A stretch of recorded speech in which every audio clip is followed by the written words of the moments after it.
If you're trying to get better at drawing and you have the goal of drawing more often and even every day, using drawing prompts is the best way to have a new drawing to do every single day. But if you're new to drawing prompts and you still struggle a little bit with coming up with something to draw even with a drawing prompt, I'm going to show you a few different ways you can use drawing prompts and different interpretations that you can use with even just the same word.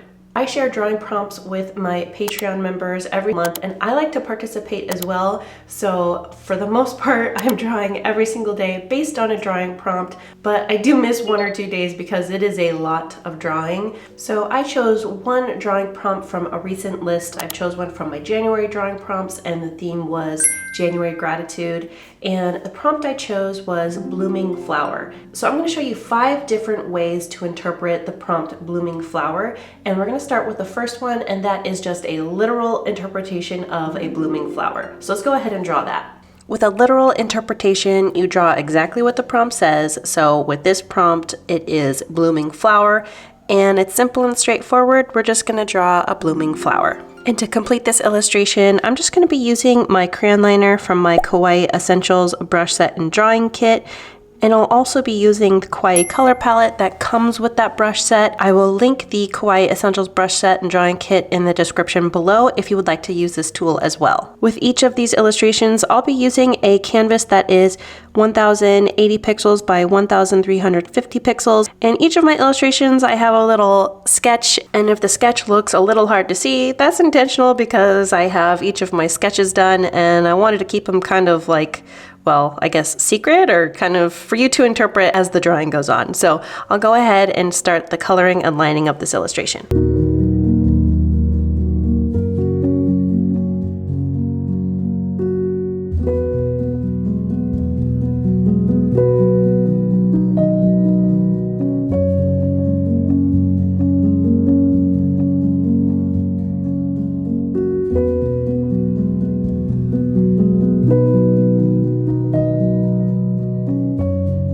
So here is our literal interpretation. There's nothing to explain. You see what it is, and it's just a blooming flower. So this next interpretation is a story-based interpretation. So you can create a narrative or a scene around a drawing prompt. We can have some sort of story based around that, and I'm going to create this in a sort of storybook style. I'm going to continue using my crayon liner, but I'm going to be using a different color palette. I call it the blooming flower story.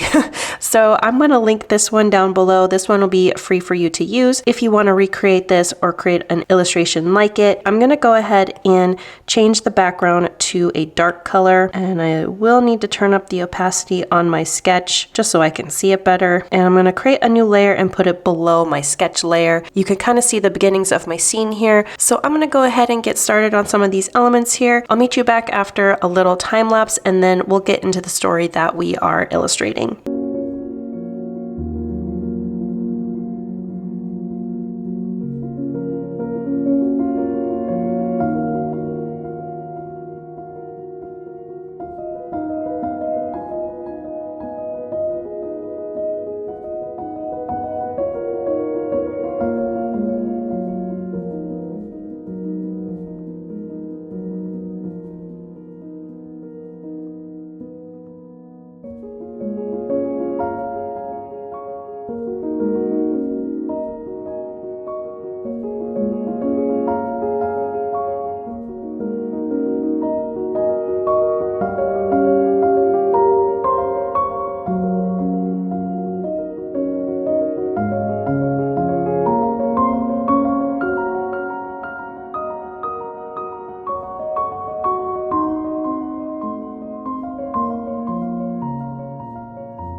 So here's the basis of my illustration. It's this little girl that has found a flower, and this is just the basic details of it. And so now I want to kind of go into what makes this more like a story. So I want to make the discovery of this flower reason for her to make this face. So that's really what the storytelling is. It's in her expression and it's in this flower. So let's add a little bit of glow to this flower. So I'm just going to go on this layer that is below my flower. I'm just going to flatten all of my flower layers that I made. So on this layer below my flower, I want to change the blending mode to vivid light. I'm going to use an airbrush for this. So I'm going to go to the soft brush. I have it in my favorites, but it's just in the airbrush tab.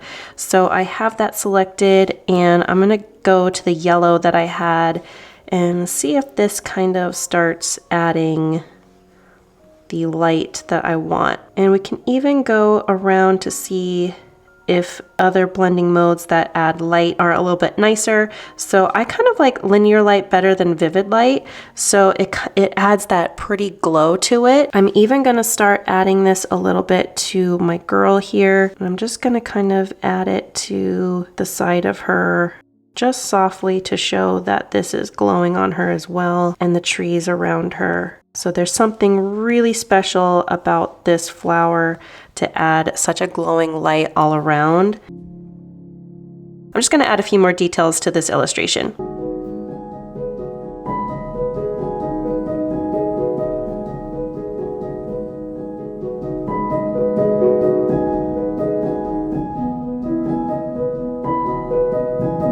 So here's a nice spot for this illustration. I could go into way more detail on this, but here is a nice basis for a storytelling illustration for a blooming flower. This cute little girl has found this magical flower in the middle of a dark forest. Why she's there, she shouldn't be there on her own. So that's part of the story too. Why are you out in the middle of a dangerous forest by yourself? That's my question to you, little girl. Where are your parents? Here she is, she's found this, and hopefully she gets home safe as well. So there's a lot of story to this one. So another way to interpret any drawing prompt is a symbolic or abstract interpretation. So you can interpret a word symbolically. So for example, we have this blooming flower that can be interpreted as an abstract concept like regrowth or rebirth, or even something like self-care. I'm just gonna use that concept for this illustration.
So here is a abstract or symbolic interpretation. It's also inspired by a Draw This in Your Style challenge that I saw on my Instagram feed, and I'll link that down below so that you could join that one too, and I can give credit to the artist that inspired this. To me, this evokes a bit of self-care and self-love and just kind of blooming within yourself and just becoming the best you, and the flowers and the blooming flowers are helping represent that. The next interpretation is a mashup, and you can combine your prompt with another theme or like a fandom, or like what I like to do with kawaii illustrations, I like to mash up a character or an object with a food. But in this instance, we have our theme of blooming flower, and I'm gonna mash that up with a food because I love the food mashup. It's one of my favorite mashups. So for this one, I'm gonna go ahead and continue using my Kawaii color palette. I'm gonna switch to the fluffy liner brushes for this one and give it a little bit of a different style.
So here's a cute mashup of cupcakes and flowers. Are they bouquets? Are they cupcakes? You don't know because it's a mashup. But this one is really cute and really fun, and it's a great way to interpret a drawing prompt. This final way that I'm going to show you how you can interpret a drawing prompt is taking that drawing prompt and creating it into a setting or an environment. So you can design a place inspired by your drawing prompt. So I'm going to show you how I make a setting out of blooming flower.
So here's a cute little world where we've got a blooming flower food truck that is feeding these little bumblebees. They are enjoying a nice day out in their little blooming flower world. And I wouldn't mind living here. Those are the cutest little bees. But this shows how you can take that prompt and make it into an entire world. Our trees are flowers, our tables are flowers, our whole food truck is based around flowers. It's got flower wheels. This is probably one of my favorite illustrations I've made out of these prompts. So this wasn't a complete list of ways that you can interpret a drawing prompt. There is no limit to how you can interpret something and show your artistic expression. Thank you for drawing with me today. I would love to do another art project with you. So go ahead and check out this video. I have a feeling it's going to be another fun project that we can do together. So go ahead and click on that one and I will see you there. Bye!